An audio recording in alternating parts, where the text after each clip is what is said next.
सो दोस्तों welcome to money stocks. तो इस वीडियो के अंदर हम लोग डिस्कस करेंगे मल्टीपल स्टॉक्स के बारे में। तो चलिए सबसे पहले हम लोग बात कर लेते हैं आयरेडा के बारे में। तो आयरेडा की अगर बात कीजिए तो आज के दिन हमें आयरेडा इस कंपनी के अंदर ऑलमोस्ट 10% का अपर सर्किट लग चुका है। देखिएगा ऑलमोस्ट हमें कंपनी के अंदर 10% का अपर सर्किट लग चुका है। 122 रुपये के आसपास हमें फाइनली कंपनी की क्लोजिंग नज़र आ चुकी है। अभी ये सर्किट लगने का पीछे कारण क्या है ये भी बहुत ज़्यादा इंपॉर्टेंट होता है। कंपनी तो पता है, कंपनी का बिजनेस भी हमें पता है कि ये कंपनी क्या करता है, रिन्यूएबल एनर्जी के अंदर काम करता है। लेकिन रिन्यूएबल एनर्जी वाली कंपनीज को ये कंपनी फाइनेंस प्रोवाइड करता है। इसका जो सेक्टर है वो फाइनेंसिंग सेक्टर है। एनबीएफसी सेगमेंट से कंपनी बिलोंग करता है। कहीं ना कहीं अगर आप देखोगे हमने क्या डिस्कस किया था कि जो भी कंपनी रिन्यूएबल एनर्जी के अंदर काम करेगा, जो भी कंपनी रिन्यूएबल एनर्जी के अंदर काम करेगा उन कंपनी को बहुत अच्छा खासा बेनिफिट नज़र आएगा।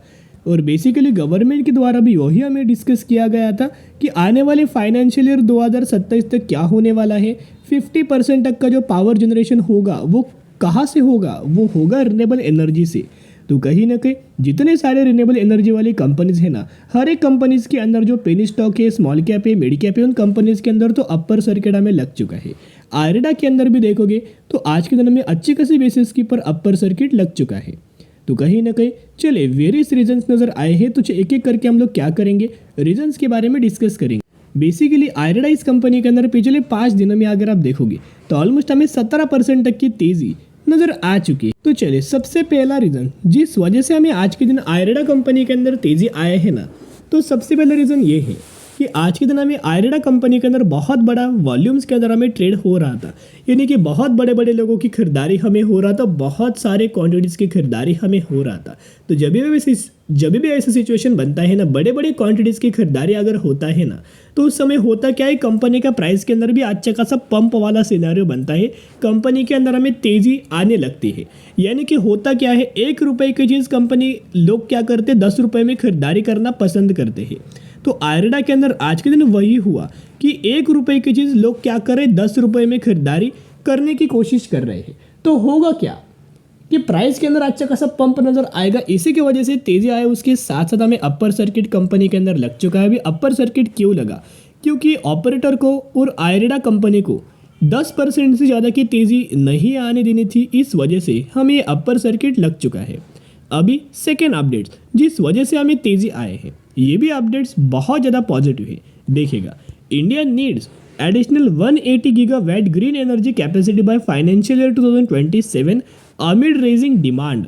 उसके साथ साथ with the increase in economic activity the demand for the power is on the rise. India has seen electricity demand increasing at CAGR of around 4.1% during the last decades. यानी कि अगले 10 सालों का अगर आप परफॉर्मेंस देखोगे तो हमें पावर का जो डिमांड है ना, इलेक्ट्रिसिटी का जो डिमांड है, उस किस तरीके से CAGR के अंदर ग्रो हो रहा था, 4.1% के CAGR के अंदर ग्रो हो रहा था। अभी इनका ये मानना है कि जो 12 कोल बेस्ड पावर प्लांट है ना इंडिया के अंदर, वो क्या होगा, 2030 तक पूरा क्लोज हो जाएगा, रिटायर्ड होगा। यानी कि इनका कहने का मतलब ये है कि आने वाले 2030 के बाद पावर जनरेशन क्या कोल बेस होने वाला है, बिल्कुल भी नहीं। पावर जनरेशन होने वाला है रिन्यूएबल एनर्जी से। तो जो कंपनी रिन्यूएबल एनर्जीज के अंदर काम करेगा उन कंपनीज को तो बेनिफिट मिलेगा ही मिलेगा। और आयडेडा कंपनी क्या है, एक गवर्नमेंट ओन कंपनी है। अगर गवर्नमेंट ही दोस्तों इस तरीके से स्टेटमेंट अगर देता है कि ऐसा ऐसा होने वाला है और गवर्नमेंट कंपनी के अंदर तेजी ना आए, ऐसा हो नहीं सकता। तो कहीं ना कहीं यही रीजंस की वजह से हमें आयरेडा के अंदर अपर सर्किट लग चुका है। उसके साथ साथ अगर आप कंप्लीट अपडेट्स के अंदर देखोगे तो उन्हें बहुत सारी चीज़ों के बारे में हमने डिस्कस किया है। चलिए हम लोग एक एक करके अपडेट करते हैं। देखिएगा, to meet the India target of 500 gigawatt renewable energy capacity by 2030 the country needs additional 180 gigawatt. यानी कि 500 गीगावाट का कैपेसिटी रिन्यूएबल एनर्जी की पूरी करने के लिए इंडिया को क्या करना चाहिए, 180 गीगावाट की कैपेसिटी की ज़रूरत है। तो जिस माध्यम से ज़रूरत होने वाली है वो अपनी कैपेसिटी बढ़ाने वाले हैं। तो कहीं ना कहीं अगर आप देखा जाए, अगर आप कैपेसिटी बढ़ाएंगे रिन्यूएबल एनर्जी को, सबसे अच्छा खासा बेनिफिट नज़र आए। उसके साथ साथ इनका मानना क्या है कि जो 2030 में क्या होने वाला है, 500 गीगावाट का कैपेसिटी करने वाले हैं। लेकिन जो एडिशनल गीगावाट की कैपेसिटी जो लगने वाली है ना, वो भी अच्छे खासा ये अरेंजमेंट करेंगे। और उसके साथ साथ 213 बिलियन के आसपास जो यूटिलिटीज़ है ना, वो भी हमें नजर आने वाला है ऑलमोस्ट फाइनेंशियल ईयर 2027 तक।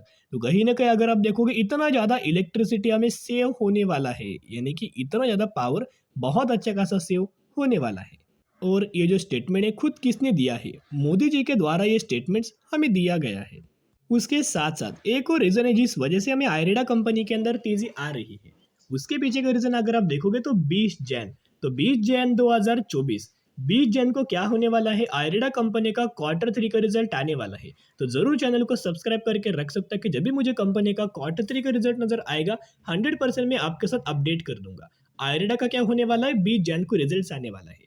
तो कहीं ना कहीं कंपनी अच्छा परफॉर्म करने वाला है, इसी की वजह से तेजी नजर आ रहा होगा। उसके साथ साथ जैसे कि तेजी आया, उसके साथ साथ एक बहुत बड़ा क्वांटिटीज का आफ्टर मार्केट ऑर्डर लग चुका है। तो आप दोस्तों यहाँ देख पा रहे हो कितना ज्यादा क्वांटिटीज का आफ्टर मार्केट ऑर्डर लग चुका है, एम ऑर्डर लग चुका है। ऑलमोस्ट हमें 15,12,750 क्वांटिटीज का आफ्टर मार्केट ऑर्डर लगा हुआ है। तो बहुत ज्यादा चांसेस है कि करंट प्राइस के ऊपर लगा है, सही बात है, अपर सर्किट था।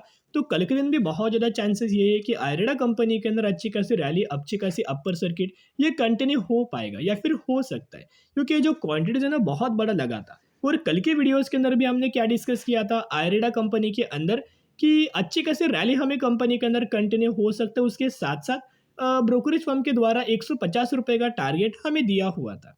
तो कहीं ना कहीं अगर आप देखोगे कल के दिन यानी कि फ्राइडे के दिन क्या हुआ था, यहाँ क्या हुआ था, ऑलमोस्ट हमें सेलिंग साइड के लिए आफ्टर मार्केट ऑर्डर लग चुका था। तो हमने डिस्कस किया क्या कि यहाँ दोस्तों गिरावट होने नहीं वाली, लोग माल बेच रहे हैं क्योंकि लोगों को अच्छा खासा प्रॉफिट हो रहा है। लेकिन ऐसे भी लोग हैं जिन लोगों को पता है कि कंपनी का फ्यूचर क्या होने वाला है, कंपनी का फ्यूचर बहुत ब्राइट है, वो लोग क्या करेंगे? खरीदारी करने की कोशिश करेंगे। तो रिजल्ट्स आपके सामने है। अभी आयरेडा कंपनी का रिजल्ट कैसा आएगा चलिए डिस्कस कर लेते हैं। बेसिकली प्रीवियस डेटा हम लोग कंपेयर करेंगे। यहाँ रेवेन्यूज अगर आप कंपनी का देखोगे 2020 में कितना था? 2370 करोड़, बढ़ के 2021 में कितना हुआ? 2650 करोड़, बढ़ के 2860 करोड़ और 3480 करोड़। लगातार कंपनी के रेवेन्यूज के अंदर बहुत अच्छी खासी जंप आ रही है।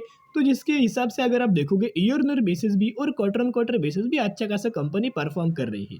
तो बहुत ज़्यादा चांसेस ये है कि जो Q3 का रिजल्ट कंपनी का आने वाला है ना 20 जैन को, उस रिजल्ट्स के अंदर भी कंपनी अच्छा खासा परफॉर्म कर सकती है। उसके साथ साथ कंपनी का प्रॉफिट भी देखोगे तो 215 करोड़, 350 करोड़, 630 करोड़ और 870 करोड़। तो जिसके माध्यम से इस क्वार्टर के अंदर भी कंपनी बहुत अच्छा खासा परफॉर्म कर पाएगी, जिनका रेवेन्यूज के अंदर, नेट प्रॉफिट्स के अंदर और अर्निंग पर शेयर के अंदर, ईपीएस के अंदर, इन हर एक पैरामीटर्स के अंदर ग्रोथ नजर आ सकती। तो कंपनी का अगर आप दोस्तों टेक्निकल चार्ट देखोगे तो लगातार हमें अप ट्रेंडिंग मात्रा में मूव होते हुए नजर आ रहा है।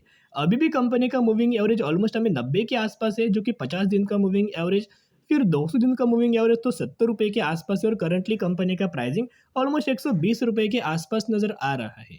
कहीं ना कहीं अगर आप देखोगे इस मूविंग एवरेज के आसपास भी बहुत ज्यादा डिफरेंस है। तो दोस्तों हमारी यह स्ट्रेटेजी कोई या वर्क नहीं करने वाली। तो कहीं ना कहीं अगर आप देखोगे हमारी स्ट्रेटेजी क्या है, जब भी कंपनी मूविंग एवरेज के आसपास आएगा ना, उस समय कंपनी सपोर्ट लेता है। ये हर एक कंपनी के अंदर आपको नजर आ जाता है। तो जो भी लोग आयरेडा कंपनी के अंदर खरीदारी करना चाहते हो, एक रिक्वेस्ट में करना चाहूंगा, अभी दोस्तों खरीदारी मत करना। अभी लगातार कंपनी के अंदर तेजी आ रही है। जब भी कंपनी आपको डिप्स के अंदर मिले या फिर एक कंसल्टेशन फेज के अंदर मिले, उस समय खरीदारी करने का सही मौका है। जब भी कंपनी के तेजी के अंदर मिलता है ना, उस समय में वेट एंड वॉच करना होता है, कंपनी को अच्छा खासा ऑब्जर्व करना होता है। जब भी कंपनी डिप्स के अंदर मिले, कंसल्टेट करे, उस समय खरीदारी करने की कोशिश कर सकते हो। चलिए अभी हम बात करेंगे अगली कंपनी के बारे में, जिसका नाम है IRFC। इन दोनों कंपनी के बारे में दोस्तों कल की वीडियोस के अंदर हमने डिस्कस किया था। हमने आयरेडा कंपनी के बारे में भी डिस्कस किया और IRFC कंपनी के बारे में भी डिस्कस किया। IRFC के अंदर क्या डिस्कस किया, और हमें कंपनी बहुत ज़्यादा 22 जैन तक, यानी कि 22 जैन तक कंपनी बहुत ज़्यादा ट्रेंडिंग में रह सकती है, कंपनी के अंदर अच्छी खासी रैली आ सकती है। ये हमने कल की वीडियोस के अंदर डिस्कस किया था। तो 22 जैन को क्या होने वाला है? 22 जैन को आपके लिए और हमारे लिए बहुत ज़्यादा इंपॉर्टेंट दिन है। इस दिन अयोध्या के अंदर राम मंदिर का उद्घाटन होने वाला है। तो राम मंदिर का जो उद्घाटन होने वाला है ना, उसका शानदार तरीके से बेनिफिट IRFC को, RVNL को, IRCTC को बहुत अच्छा खासा बेनिफिट होगा। और जिस माध्यम से हमें तीनों के तीनों कंपनीज को बहुत अच्छा खासा बेनिफिट होने वाला है। Benefit in the sense rally आने वाली है, ऐसा समझ सकते हो। इसके साथ साथ जो बाकी के जो बहुत सारे कंपनीज है, टिटागृह है, जुपिटर है, उन सारी कंपनीज के अंदर अच्छा खासा बेनिफिट होने वाला है, क्योंकि जो भी कंपनी रेलवेज के अंदर काम करती है या फिर रेल इंफ्रा के अंदर काम करती है, उन हर एक कंपनियों को बेनिफिट होगा। तो कहीं ना कहीं इन सभी रीजन्स की वजह से तेजी आ रही है। उसके साथ साथ आपको बताएं कि बजट आने वाला है अगले महीने, तो बजट रिगार्डिंग भी और इलेक्शन रिगार्डिंग भी हमें आईआरएफसी कंपनी को, आरवीएनएल कंपनी को और आईआरसीटीसी कंपनी को बहुत अच्छा खासा दोस्तों बेनिफिट आने वाला है। ये भी हमने डिस्कस किया था, जिस वजह से यही रीजंस की वजह से हमें आईआरएफसी के अंदर तेजी नजर आ रही है। और कहीं ना कहीं जो करंट प्राइस के ऊपर जो आपको आईआरएफसी कंपनी ट्रेड कर रहा है ना, यही कंपनी ने अपना लाइफ टाइम वाला हाई रजिस्टर किया हुआ। उसके साथ साथ पिछले 5 दिनों में हमें आईआरएफसी के अंदर ऑलमोस्ट आपको 30% तक का रिटर्न शेयर होल्डर्स को मिल चुका है। देखिएगा, आईआरएफसी के अंदर निवेश करने का सही मौका कब बनेगा, क्या हमें करंटली निवेश करना है? नहीं। जब कंपनी कंसोलिडेट करता है ना, उस समय निवेश करना चाहिए, या फिर कंपनी जब गिरावट के अंदर मिलता है ना, उस समय निवेश करना चाहिए। ये आपको पता है। कंपनी का पैटर्न को दोस्तों ऑब्जर्व करना, पहले कंसोलिडेट करेगा, फिर तेजी आएगा, फिर कंसोलिडेट करेगा, फिर तेजी आएगा, फिर कंसोलिडेशन फेज, फिर तेजी, फिर यहाँ हो क्या सकता है, थोड़ा बहुत कंपनी कंसोलिडेट करके फिर हमें तेजी आ सकती है। तो ये कंपनी लगातार दोस्तों पैटर्न रिपीट हो रहा है। तो कहीं ना कहीं यही ऑब्जर्वेशन दोस्तों सबको करना होता है। तो अभी जब भी कंपनी आपको कंसोलिडेशन फेज के अंदर मिले, अच्छा खासा कंपनी डिप्स के अंदर मिले, वैसे खरीदारी करने की कोशिश कर सकते हो। बाय ऑन स्ट्रेटेजी अप्लाई करने की कोशिश करना और लंबे समय के लिए होल्ड करना, क्योंकि इन सभी कंपनीज के अंदर बहुत अच्छा खासा बेनिफिट होने वाला है। उसके साथ साथ हमें आईआरएफसी कंपनी के अंदर दोस्तों टारगेट भी दिया गया है। इनका ये मानना है कि बहुत ही जल्द ये कंपनी 148 से लेके 164 रुपीज तक का टारगेट हमें अचीव करके दे सकता है। और ये टारगेट हमें दिया गया है प्रभुदास लिलीदार के द्वारा, यानी कि ब्रोकरेज फर्म के द्वारा हमें 148 से लेके 164 रुपीज तक का टारगेट हमें दिया गया है। उसके साथ साथ डीआरएस फिनवेस्ट फाउंडर जो रवि सिंह है, इनके द्वारा भी टारगेट दिया है 150 रुपए के आसपास। और हमें आईआरएफसी कंपनी के अंदर भी कल के दिन तेजी कंटिन्यू हो सकता है, क्योंकि अगर आप यह आफ्टर मार्केट ऑर्डर देखोगे तो ऑलमोस्ट हमें 9.5 लाख क्वांटिटीज का आफ्टर मार्केट ऑर्डर लग चुका है आईआरएफसी कंपनी के अंदर भी।